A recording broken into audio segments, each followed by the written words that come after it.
These machines harvest the cane by cutting it at the base. The heavier lengths of cane drop into the base of a conveyor, which feeds them into the transport bin that follows alongside. At the mill, trucks empty their load onto a receiving table. It feeds a belt conveyor that takes the cane through two separate washes. The cane must be as clean as possible for extracting the juice.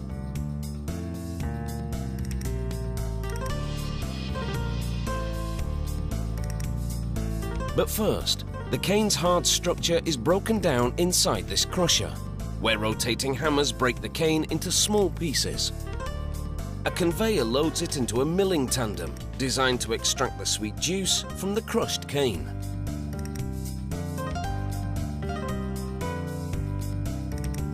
In this milling tandem, the cane passes through a series of 5 or more consecutive mills. Large cylinders compress the cane fibre.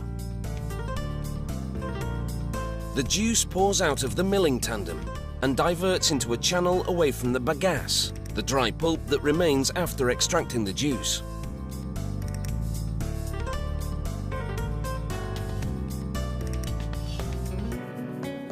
A worker supervises the operation at each of the mills. A vat collects the juice that flows from the top and bottom of the mills. Now that the juice is extracted from the sugar cane, it's time to process it. However, before it's turned into sugar crystals, a sample goes through a series of tests at the sugar mill's laboratory. They add a thickener that binds to impurities in the juice and then filter it to make it clear and clean. Then it's poured into a polarimeter, a machine that measures the concentration of sugar.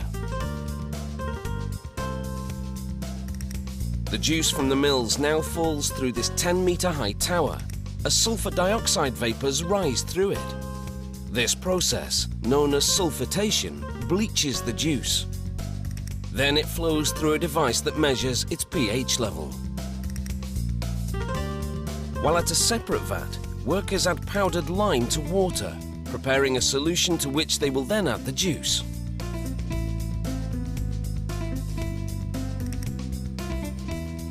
An agitator mixes the cane juice and lime solution for about 6 hours to complete a process called alkalization.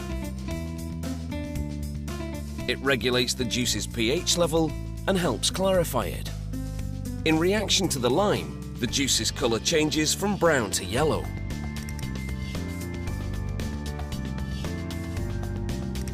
Next, the juice goes into these clarifier tanks. It takes over 2 hours for the juice to settle and for the impurities to fall to the bottom of the tank. A sample taken from the tank shows how the sludge collects at the bottom, while the clarified juice collects at the top. There's still quite a way to go before it's transformed into the stuff that goes into your tea.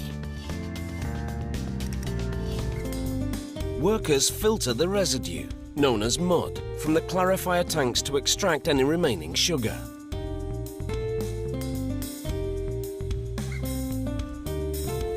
There's no waste here. The mud will fertilise the cane fields and the bagasse left over will be burned as fuel. The clarified juice collected from the clarifier tanks now boils in a series of evaporators. This brings the concentration of the sugar in the juice up from 15% to 60%. Then the juice collects in 15-ton tanks to clarify even more. Any sediment left in the juice floats to the top. A rotating paddle skims this residue off to the sides of the tank. These tanks produce a type of syrup that goes on for still more processing. Workers now pour sucrose crystals suspended in alcohol into the syrup. This milky solution binds to the sugar present in the syrup and helps draw it out. Next, it all boils in large vacuum pans, forming sugar crystals. As the water in the syrup boils away, workers regularly check to see how the sugar is crystallizing. The goal? to produce a thick crystallized paste known as masquite.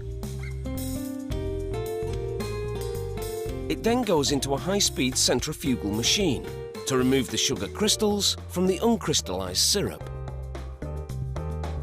Inside, the sugar spins at 1,200 revolutions per minute. This action draws the molasses to the outer shell of the machine, while the crystals remain in the inner basket.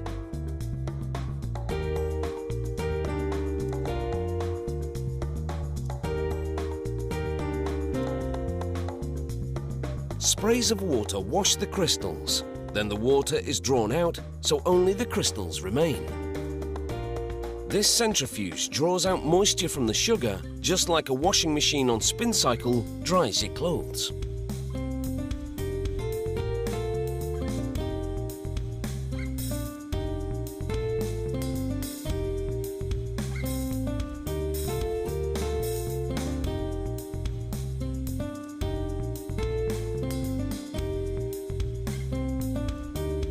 Next, a conveyor belt carries the sugar crystals out of the centrifuge.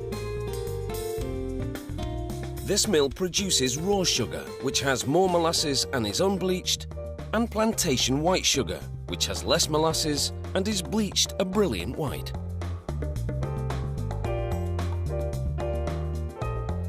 The sugar on the conveyor now goes into a large dryer. Hot air blows into this dryer to bring the sugar's humidity level down to 0.02%. That's standard for table sugar.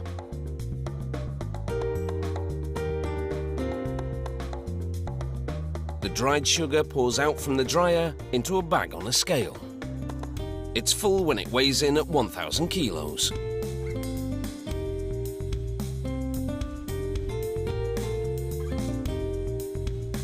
A hoist then carries the bags to a platform at the far end of the packing facility. At 3,000 kilos, that is a heavy load. It lowers each bag over a chute that leads to the factory's main floor. Workers carefully open each bag in turn and pour out the sugar directly into the chute. It feeds an automated packaging machine which fills a series of 2-kilo plastic bags, seals them and separates them.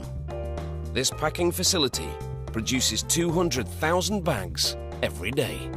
That means processing 400 tons of white sugar daily.